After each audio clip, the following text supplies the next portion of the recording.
Hello students, brilliant study points में आपका स्वागत है। और इस वीडियो में हम लोग 8 क्लास में पहुंच गए हैं। यानी कि आप जानते हैं कि इस सेक्शन में बिहार बोर्ड के जो बुक्स है उनका सॉल्यूशंस वीडियो के माध्यम से आप तक पहुंच रहा है। उसमें आज के वीडियो में हम लोग क्लास 8 और एक्सरसाइज नंबर यानी कि प्रश्नावली नंबर 8.2 है, जिसमें आप बटा प्रतिशत के अनुप्रयोग को देखेंगे, बटा बिक्री कर से संबंधित प्रश्नों को देखेंगे। और ये प्रश्न सब मिलेंगे प्रश्नावली 8.2 में। तो ये ज़रूर वीडियो 8 क्लास का है, लेकिन हर वीडियो में आपने सुना होगा, मैं एक ही चीज़ बोलता हूँ कि आप किसी भी क्लास के हों, चाहे 12th तक के किसी भी क्लास के हों, विशेषकर मैं 12th और 10th वालों से बोलना चाहता हूँ कि उनके फॉर्म्स आज से फिलअप होना शुरू हो गया। फॉर्म आपसे भरा जाएगा, फरवरी में आपके एग्ज़ाम्स होंगे। तो आपके पास केवल सितंबर, अक्टूबर, नवंबर, दिसंबर, जनवरी 5 महीने हैं और इसकी तैयारियां करनी है। तो आप जल्दी से जल्दी हमें सब्सक्राइब करके अपना नाम और क्लास इस व्हाट्सएप नंबर पर भेजें, ताकि आपके बैच बनाकर आपकी प्रिपरेशंस को हम तैयारी करवा पाएँ।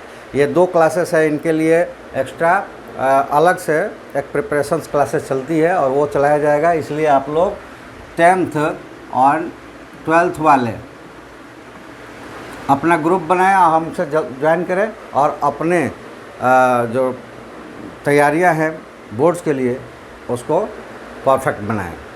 उसमें आपको जिस तरह के क्वेश्चंस पूछे जाते हैं उसी तरह के क्वेश्चंस पे प्रैक्टिस करवाया जाएगा। उससे पहले 1 महीने, अभी जल्दी से आप ज्वाइन कर लें, 1 महीने तक आपके डाउट्स, क्योंकि लगभग सभी लोगों के ट्यूशन क्लासेस और बहुत सारी चीज़ों जगह से लगभग मैथ ख़त्म हो चुका है। साइंस का पता नहीं, साइंस से बहुत जगह कंप्लीट हुआ है, बहुत जगह नहीं हुआ है। लेकिन नहीं हुआ है तो भी अपनी डाउट्स भेजें। सबसे फटाफट हम लोग 1 महीने क्या करते हैं कि अपना जो जितने भी चैप्टर्स बचे हैं उसका हम रिवीजन करवा देते हैं, और उसके बाद होल चैप्टर से आपका जैसा एग्ज़ाम्स में आता है 50% जो ऑब्जेक्टिव और 50% सब्जेक्टिव, ऑब्जेक्टिव को अलग और सब्जेक्टिव को अलग करके मैं आपको एग्ज़ाम्स के व्यू से तैयारी करवाऊँगा। तो इसके लिए आप जल्दी से 2 क्लास 10th और 12th ये जल्दी से जल्दी हमारे साथ जुड़ जाएं, उनका ग्रुप बनाएं, उनके डाउट क्लासेस को कंप्लीट की जाएगी।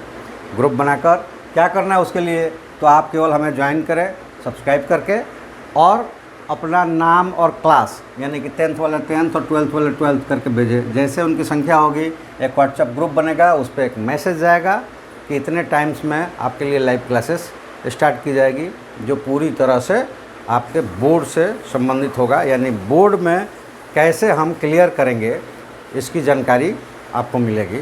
जानकारी क्या, उस पर पूरा का पूरा मैथ और साइंस की कंप्लीट कोर्सेस बोर्ड्स के व्यू से तैयार करवाई जाएगी। तो जल्दी से जल्दी आप लोग ज्वाइन करें। चलिए आज हम लोग 8 क्लास वालों के लिए क्वेश्चंस करते हैं कुछ। पहला क्वेश्चन है कि रोहित एक पुराना अलमारी खरीदता है। ठीक है, पुराना अलमारी है, इसमें कुछ काम करवाना पड़ता है। ख़रीद कर उस पर 300 रुपये का मरम्मत कराता है। ख़रीदता कितने में है, तो 6700 रुपये में। क्रय मूल्य इसका कितना है, 6700 रुपया, और उस पर 300 रुपया खर्च करता है। तो ये जान ले आप, थ्योरी में मैंने बताया भी है, अगर देखा होगा आपने सारे वीडियोज़, तो कि प्रारंभिक मूल्य का मतलब होता है नया या पुराना खरीदे, दुकान में जो हमने ख़रीदा प्रारंभिक मूल्य कहलाता है।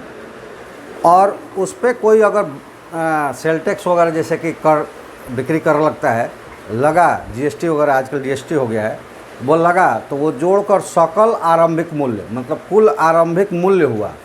और कहीं भी दुकान से कोई बड़ी सामान खरीदेंगे तो उसकी ढुलाई पे खर्च करेंगे, पुराना सामान खरीदेंगे तो उसके ढुलाई पे, उसके मरम्मती पे खर्च करेंगे।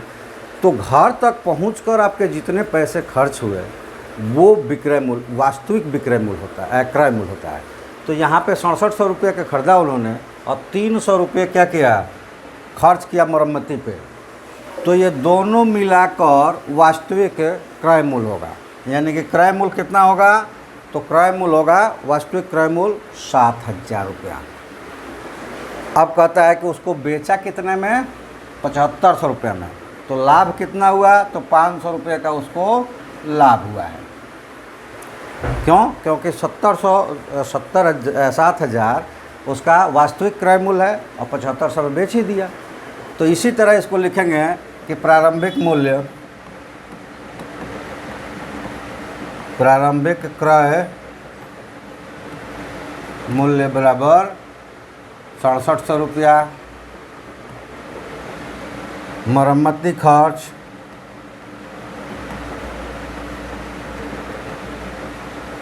बराबर 300 रुपया, तो वास्तविक क्रय मूल्य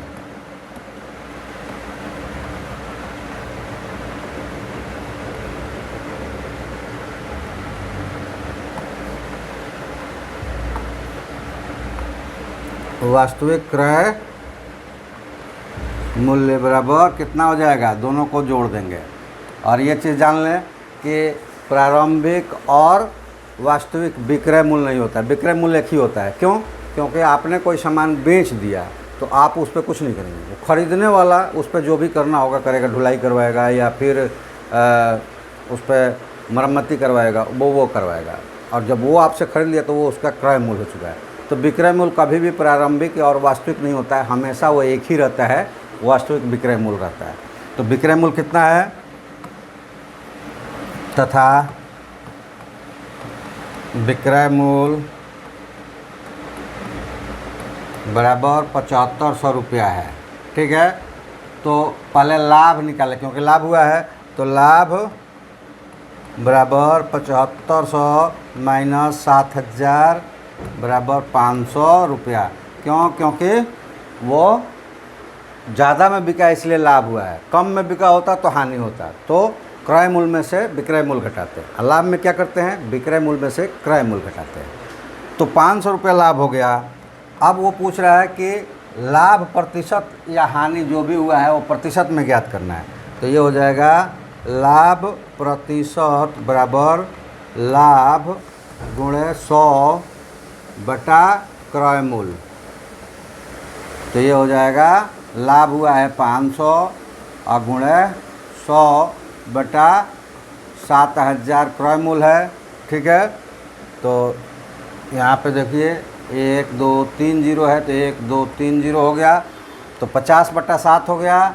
और 50 बटा 7 का मतलब क्या हुआ कि 7 पूरा 1 बटा 7% उसको क्या होगा? लाभ होगा।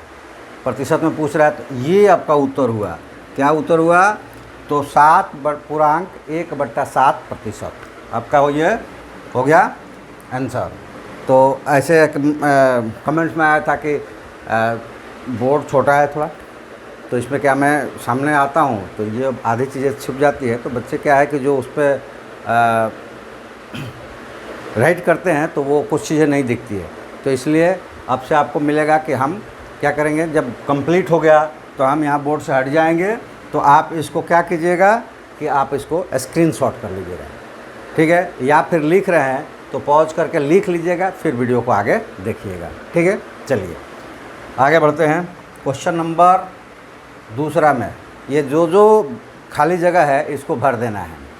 तो ये देखो यहाँ पे दिया है ये खरीद मूल्य मतलब क्रय मूल्य, ऊपरी व्यय मतलब जैसे कि ढुलाई में, मरम्मत करने में, ये ऊपरी व्यय, तो क्रय मूल्य वास्तविक क्रय मूल्य। तो यहाँ पे क्या हो जाएगा? वास्तविक क्रय मूल्य। अब वास्तविक क्रय मूल्य हो गया। विक्रय मूल्य ये वास्तविक और प्रारंभिक नहीं होता है। लाभ हानि भी वास्तविक और प्रारंभिक नहीं होता है, वो एक एक होता है, लाभ प्रतिशत, हानि प्रतिशत।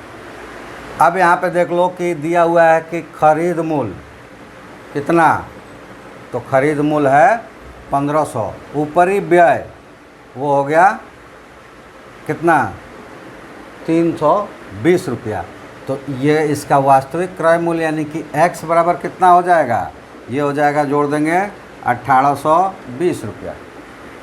अब विक्रय मूल्य पता नहीं, लाभ दिया हुआ है, तो जब क्रय मूल्य में लाभ जोड़ते हैं तो विक्रय मूल्य मिलता है। तो इसमें 280 रुपया जोड़ दें तो 18 2 20 और 80 और 20 एक, ये हो जाएगा y बराबर 2100 रुपया। ठीक है, अब हानि हुआ है कि लाभ दिखा रहा है, तो हानि मिलेगा नहीं। z जेड क्या है, लाभ प्रतिशत। तो लाभ प्रतिशत के लिए क्या करेंगे, लाभ गुणे 100 बटा क्रय मूल्य। तो हम बाहर कहीं निकाल देंगे। चलिए कोशिश करते हैं कि उस पर रखें। एक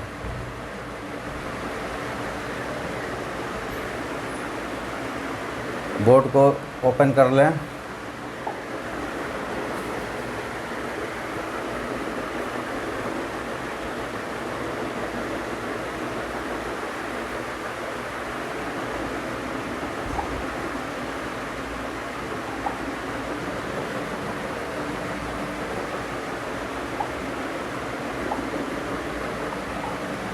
अब देखिए 280 लाभ है और 1820 क्रय मूल्य है।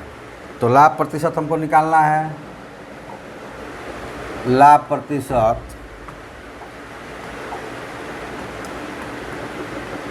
प्रतिशत बराबर फॉर्मूला होता है लाभ गुणे 100 बटा क्रय मूल्य,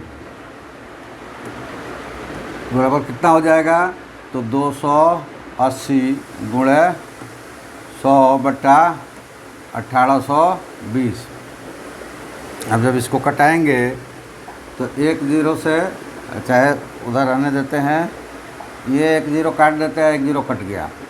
अब 4 से 2 से काटेंगे तो ये हो जाएगा 14 और ये कितना हो जाएगा 91। 7 से काटेंगे तो ये 2 बार में और ये कट जाएगा 13 7 91। तो अब ये हो गया 200 बटा 13 और इसको मिक्स में करेंगे तो 1 7 बचेगा, 13 5 65, 5 बटा 13 प्रतिशत। तो ये यहाँ पे क्या हो जाएगा, प्रतिशत, लाभ प्रतिशत पूछ रहा है तो ये हो जाएगा 15 5 बटा 13 प्रतिशत। ठीक है, तो इस तरह से कैलकुलेट करके इसमें भरा जा सकता है। या फिर ऐसा बुक में है, आप कॉपी पे अपना 1 नंबर लिखोगे, 2 नंबर लिखोगे, x बराबर इतना, y बराबर इतना, z बराबर इतना, कैलकुलेट करके निकाल लोगे। उसको भी मैं बता देता हूँ कि कॉपी पर आप कैसे करोगे। तो यहाँ पे कॉपी पे ले लो। यहाँ पहले निकाल लेते हैं कि ये दिया हुआ है दूसरे में 240 रुपया खरीद मूल्य है और ऊपरी व्यय 20 रुपया है। तो टोटल कितना हो गया 260 रुपया। तो इसको कॉपी पे कैसे लिखोगे, तो यहाँ लिख लोगे दूसरा वाला बना रहे हैं हम लोग, दूसरा वाला। तो यहाँ खरीद मूल्य है, जिसको मैंने प्रारंभिक या आरंभिक मूल्य कहता हूँ, तो उसको खरीद मूल्य भी कह सकते हैं। खरीद मूल्य है 240 रुपये। ठीक है, और ऊपरी व्यय में सब आ जाएंगे, ढुलाई, मरम्मत, पेंटिंग, शिफ्टिंग, जो भी जगह, मतलब जो भी उस पर ऊपर से खर्च करेंगे, डेकोरेटिंग, ये सारी चीज़ें ऊपरी व्यय में आ जाएगा। वो दिया हुआ है 20 रुपया, 20 रुपया दिया है ना, 20 रुपया। तो और ये 240 260 था, तो ऊपरी व्यय 20 रुपया। तो वास्तविक मूल्य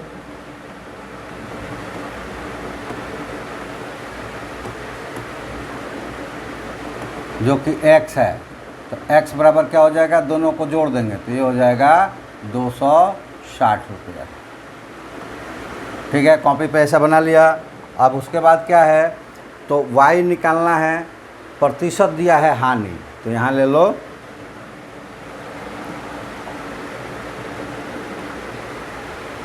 हानि प्रतिशत बराबर कितना दिया हुआ है, तो वो दिया हुआ है 10%, 10%। तो देखो जब हानि दिया रहेगा और क्रय मूल्य दिया रहेगा तो विक्रय मूल्य कैसे निकालेंगे, तो ये हो जाएगा विक्रय मूल्य बराबर क्रय मूल्य गुणे 100 माइनस हानि प्रतिशत डिवाइडेड बाई 100। ये फॉर्मूला है। तो यहाँ लिख लेंगे विक्रय मूल्य हमारे पास है 260 गुणे 100 में से घटाना है 10, क्योंकि 10% दिया हुआ है, अब बटे में करना है 100। तो ये हो जाएगा 260 गुणे 90/100। तो यहाँ काटेंगे जब, तो ये 1 2 नीचे है, 1 2 ऊपर हो जाएगा। तो 9 छक 54, 18 5 23, 234 रुपया क्या मिल जाएगा? विक्रय मूल्य, यानी कि y = 234 रुपये। ठीक है। अब निकालना है z। तो z क्या है? तो z इसमें हानि है। तो हानि कितना हुआ ये निकाल लेते हैं।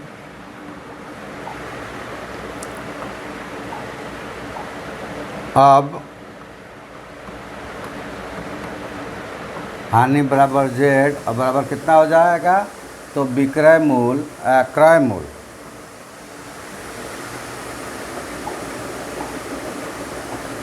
जब हानि होगा तो क्रय मूल्य माइनस विक्रय मूल्य करते हैं। ठीक है। तो क्रय मूल्य है कितना? 260 रुपया, विक्रय मूल्य है 234 रुपया, घटाएंगे तो ये कितना आ जाएगा? 26 रुपये। तो z कितना हो गया? 26 रुपये, y हो गया 234 रुपये और x हो गया 260 रुपये। कॉपी पे इस तरह से बना लोगे और वहाँ ले जाकर भर दोगे। ठीक है। तो ये कॉपी पे भी कैसे बनाना है ये समझ में आ गया, और वहाँ केवल अब भर देना है। तो ये नंबर देना है, कॉपी पे बना लीजिए और चार्ट में लाकर भर दीजिए।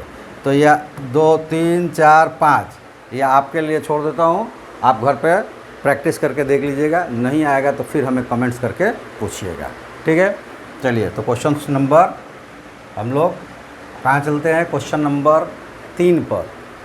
इसमें एक बिजली के पंखे खरीदे गए हैं, बेचे गए हैं। कितना में बेचा गया? तो 510 रुपये में बेचा गया। तो उसको क्या हुआ? 15% का हानि हो गया। अब पूछता है कि यदि वो पंखे को 630 रुपये, यानी कि अब जो वो बेचे 630 रुपये में, तो उसको हानि या लाभ कितना प्रतिशत होगा? तो हम लोग कैसे बनाएंगे? पहले यहाँ ले लेंगे कि पहले विक्रय मूल्य बराबर 510 रुपये। ठीक है। और हानि प्रतिशत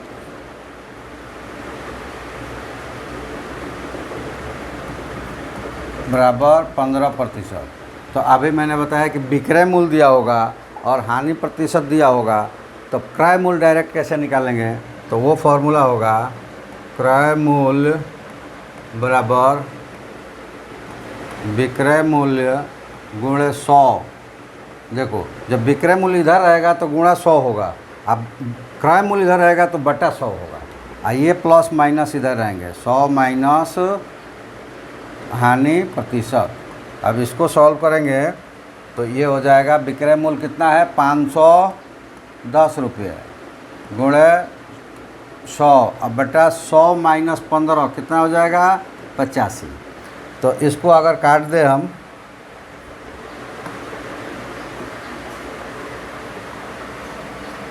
इसको काट दें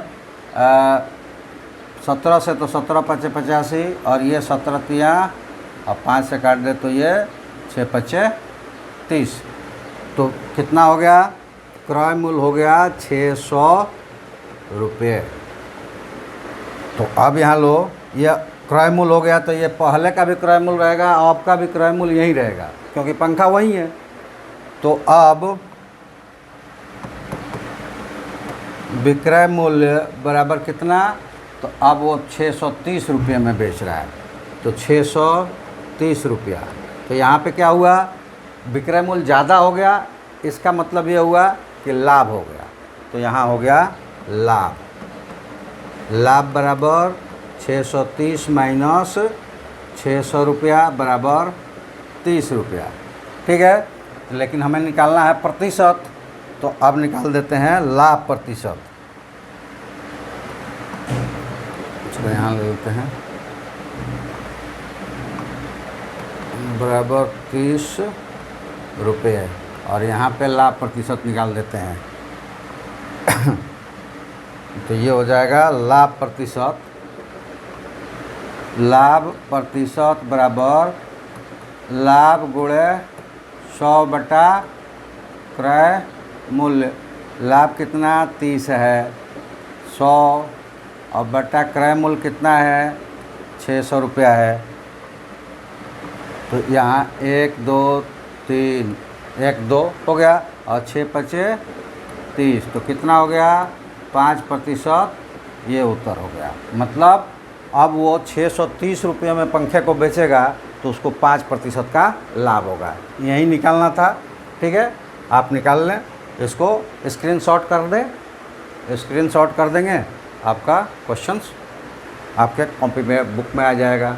ठीक है, या लिखना है तो जैसे मैं स्क्रीन से बाहर जाता हूँ आप उसको पॉज कर दें वीडियो को और ये उतारिए। ठीक है, चलिए।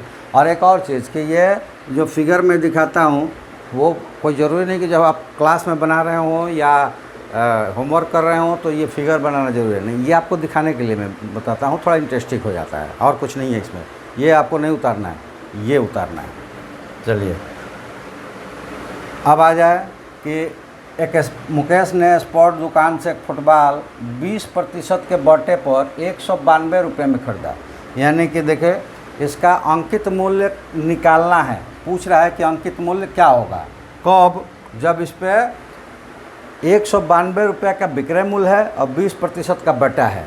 तो अंकित मूल्य होता है ना, उस पर बटा काट कर निकालते हैं। ठीक है, तो यहाँ दिया हुआ है कि विक्रय मूल्य बराबर 192 रुपया और बटा बराबर 20%। तो अब हमको क्या करना है, बटा 20% है तो अंकित मूल्य निकालना है। तो डायरेक्ट अंकित मूल्य निकाल सकते हैं। तो ये हो जाएगा अंकित मूल्य बराबर विक्रय मूल्य गुणे ये जो बटा में जब विक्रय मूल्य करते हैं तो घटाव वाला नीचे आ जाता है, जोड़ वाला। ये लाभ हानि की तरह होता है क्योंकि अंकित मूल्य में से घटाया जाता है, तो इसलिए वो छोटा होता है विक्रय मूल्य, अंकित मूल्य बड़ा होता है। तो घटाव अब आ जाएगा नीचे, यानी कि विक्रय मूल्य गुणे 100 बटा 100 माइनस बटा प्रतिशत। तो विक्रय मूल्य है 192 रुपया गुणे 100 बटा 100 माइनस कितना प्रतिशत 20%। तो ये हो जाएगा 192 गुणे 100 और बटा में 80। तो ये 20 से काट दो डायरेक्ट, तो 20 से ये कटेगा 5 बार में और ये कटेगा 4 बार में। 4 से ये कट जाएगा कितने बार में, 4 और 3 बचेगा 8 बार में। दोनों को गुणा कर देंगे तो अंकित मूल्य हो जाएगा 240 रुपये। ये आंसर हो जाएगा। ठीक है, 240 रुपये। चलिए आगे चलते हैं। Question number 5। क्वेश्चन नंबर 5 में क्या है कि एक दुकानदार एक जोड़ी जूता 1250 रुपये अंकित मूल्य करके ग्राहक को खरीदने पर 20% की छूट देता है। वो क्या करता है, जूता है उस पर जो भी उसका प्राइस हो उसको हटा देता है, अपना प्राइस टैग लगा देता है और उस पर लिख देता है कि ये जूते 1250 रुपये के हैं, आप तो अपने ग्राहक हैं इसलिए आपको हम 20% छूट देते हैं। लेकिन वो इतना बढ़ा कर पैसे रखा है, ये जाएगा आप लोग दुकान पे तो ऐसे ही होता है, वो सामानों का दाम इतना बढ़ा कर रखते हैं कि आपको खूब आपके रिलेटिव जैसा भी हो उसको बोलेगा कि आप तो बिल्कुल अपने हैं, ज़्यादा भी छूट देगा तो भी उसको बेनिफिट होगा। उसी तरह का ये दुकानदार है। ये इतना पैसे जूते पर रख लिया है कि 20% छूट दे देता है तो भी इसको 25% का लाभ हो जाता है। ठीक है, तो ये क्या किया है कि एक जूता है, इसका अंकित मूल्य बना दिया है, इसको मैक्सिमम रिटेल प्राइस कहते हैं, वो बना दिया है 1250 रुपया। ठीक है, इस पर छूट कर दिया है 20%। इसके बावजूद भी जितना बिकता है विक्रय मूल्य उसका जो भी आता है उस पर उसको लाभ होता है कितने का, 25% का। ठीक है, तो जूते का क्रय मूल्य निकालना है। तो सबसे पहले हम ये विक्रय मूल्य निकाल लें। वो कैसे निकालेंगे, तो विक्रय मूल्य विक्रय मूल्य बराबर अंकित मूल्य गुणे 100 माइनस छूट प्रतिशत बटा 100। तो अंकित मूल्य है 1250 रुपये, गुणे 100 में से घटा देंगे कितना, 100 माइनस कितने प्रतिशत दे रहा है, 20% बटा 100। ये हो जाएगा 1250 गुणे 80 बटा 100।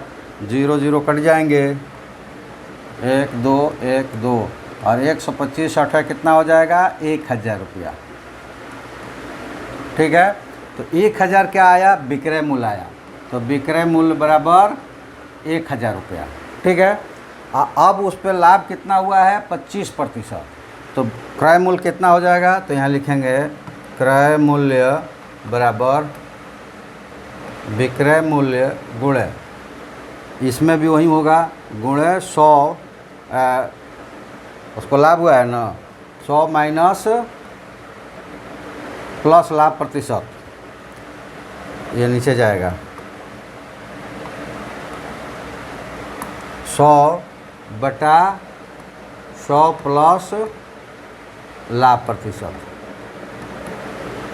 तो ये हो जाएगा विक्रय मूल्य आया है 1000 रुपया बट गुणे 100 और लाभ कितना हुआ है, तो 100 प्लस 25 125। अब क्या करेंगे, इसको 25 से काटेंगे तो 25 चौके 100 और 25 पचे 125 और 5 से काटेंगे तो ये कितना हो जाएगा, 200। और 200 में 400 से गुणा कर देंगे, 4 से गुणा कर देंगे तो ये हो जाएगा 800 रुपये। वो क्या हो गया उसका, 800 रुपये क्या मिला, तो क्रय मूल्य मिला। उसका क्रय मूल्य कितना था, तो ये हो जाएगा 800 रुपये और यही आपका आंसर हो जाएगा। एक जोड़ी जूते का क्रय मूल्य 800 रुपये और उसने बढ़ाकर लिखा कितना, 1250 रुपये। इसलिए आपको 20% छूट भी दिया तो भी वो बेचा 1000 रुपये में, जिसमें उसको 200 रुपये का फ़ायदा हो गया। चलिए नेक्स्ट देखते हैं। ये अभी चार्ट है और आपको दूसरे नंबर क्वेश्चंस में मैंने बनाकर बताया था कि आप कॉपी पे बना लें, यहाँ पे भर दें। अब ये देखो, यहाँ पे टी शर्ट सामग्री का नाम है, मूल्य है और बिक्री कर है। तो बिक्री कर क्या होता है, जब बिक्री कर रुपये में निकालना होता है तो गुणा कर देते हैं। कैसे गुणा करते हैं, तो 250 गुणे ये प्रतिशत है ना, इसके बटे में 100 कर दीजिए। तो 1 0 से 1 0 कट गया, 5 से काटेंगे तो ये 5 5 25 और ये 5 दूना 10 और ये 2 से काट देंगे तो 2। तो कितना हो गया बिक्री कर, 10 रुपया। इसी तरह 300 का 10%, तो ये हो जाएगा 300 गुणे 10 बटा 100, तो 1 2 1 2 कितना हो गया, 30 रुपया हो गया। 260 का 5%, तो 260 गुणे 5 बटा 100, तो 1 0 1 0 कट गया, ये 2 बार में कट जाएगा या 2 से काट देंगे 13, यानी कि 13 रुपया। 60 का 2%, तो 60 गुणे 2 बटा 100। ठीक है, तो ये 1 0 से 1 0 कट गया, 2 से ये 5 बार में, तो 6 बटा 5 यानी कि 1.2 रुपये, यानी कि 1 रुपया 20 पैसा। तो इस तरह से आप कॉपी पे कैलकुलेट करके यहाँ भर दीजिए, या बड़ा आप बॉक्स ही बना लीजिए और वहीं कैलकुलेट करके भर दीजिए। ठीक है, चलिए नेक्स्ट। राखी ने 250 रुपये मूल्य का खेल सामग्री खरीदा, यानी कि राखी ने एक खेल सामग्री खरीदा जिसका मूल्य है 250 रुपया। 250 रुपया इसका मूल्य है और उस पर 6% का बैट लगा है। बैट मतलब बिक्री कर। बिक्री कर कितना लगा है, 6% का। उसके बाद राखी ने बैग खरीदा है चमड़े का, ये कितने का खरीदा है, 220 रुपये का। 220 रुपये का, और इस पर बैट कितना लगा है, तो 12% लगा है। इस पर बैट कितना लगा है, तो 12% का लगा है। तो कह रहा है कि राखी ने कितने चुकाए, तो ये लिख लो कि राखी ने कुल रुपए चुकाए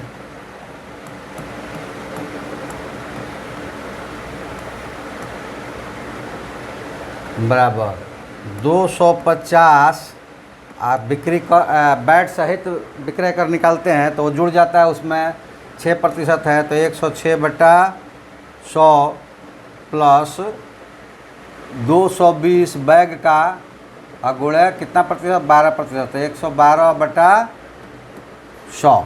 ठीक है, तो यहाँ 0 पहले काट दें, 1 से 1 कट गया, 5 से ये 5 बार में और ये 2 बार में, यहाँ ये 0 कट गया, ये कट जाएगा 11 बार में और ये 2 बार में, 2 बार नहीं 5 बार में, 2 से कटा है।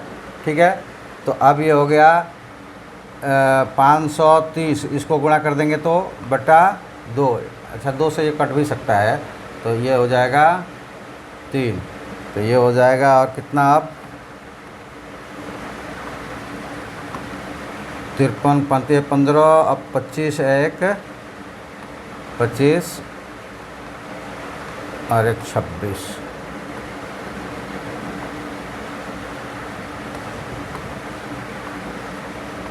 5 265 रुपया। लेकिन इधर देखो नहीं कटेगा तो इसको पहले गुणा कर देंगे, 11 दूना 22, 11 2 13 और 11/5, ये हो जाएगा 265 प्लस 5 से करेंगे तो 2 1 बचेगा 13, 2 बार में और 12 तो 2 बार में 0.40, तो ये हो जाएगा, जोड़ दो 487.40 रुपया, यानी कि 487 रुपया 40 पैसे राखी को उस दुकानदार को भरना पड़ेगा इन सामान के लिए। तो ठीक है, इतने ही क्वेश्चंस इसमें थे। अब अगले वीडियो में हम आपको अगले एक्सरसाइज के साथ मिलेंगे, और अब बाकी सभी लोगों के लिए बता दें कि वो चैनल्स को सब्सक्राइब करें और सब्सक्राइब करके लाइक और दोस्तों में शेयर करें। साथ ही सब्सक्राइब करके हमको हमारे व्हाट्सएप नंबर पर अपना नाम और क्लास भेज दें, ताकि उनके वीडियो यानी उनके क्लास के जो क्वेश्चंस है, एक्सरसाइज है, वो उनको ज़्यादा दिखे। कैसे ज़्यादा दिखेगा? संख्या जिसकी ज़्यादा रहेगी वीडियो पहले उनका बनेगा। अगर संख्या बहुत ज़्यादा हुई तो लाइव क्लासेस भी उनको मिलेगा आप लोगों के टाइम पे। तो चलिए, चैनल्स को लाइव सब्सक्राइब शेयर कीजिए ज़्यादा से ज़्यादा, और अपना ग्रुप बनाकर लाइव क्लासेस की तरफ बढ़ने की कोशिश कीजिए। वीडियो क्लासेस को छोड़िए। अगर संख्या आपकी बढ़ाते हैं, अपने दोस्तों से भी सब्सक्राइब करवा के उनका नाम भिजवाएंगे। तो मान लीजिए कि आपके सर्किल में 5-10 भी है, तो दूसरे के सर्किल में ऐसे करके 100-50-150 होते हैं, तो आपके लिए लाइव क्लासेस स्टार्ट कर दी जाएगी। अगर उन संख्या कम रहती है तो भी आपके संख्या अगर बाकियों की संख्या से ज़्यादा है तो आपके क्लासेस के जल्दी यानी रेगुलर आएगा। इस तरह से अल्टरनेट आता है। और अगर आपके क्लासेस के ज़्यादा संख्या होगी तो आपके रेगुलर आएंगे क्वेश्चंस वीडियोज़, और ज़्यादा संख्या हुई तो लाइव क्लास मिलेगी। तो चलिए, आप लाइव सब्सक्राइब शेयर करते रहिए, चैनल से ज्वाइन कीजिए और अपना कोर्स पूरा कीजिए। आज के लिए इतना ही। Thank you. जय हिंद, जय भारत।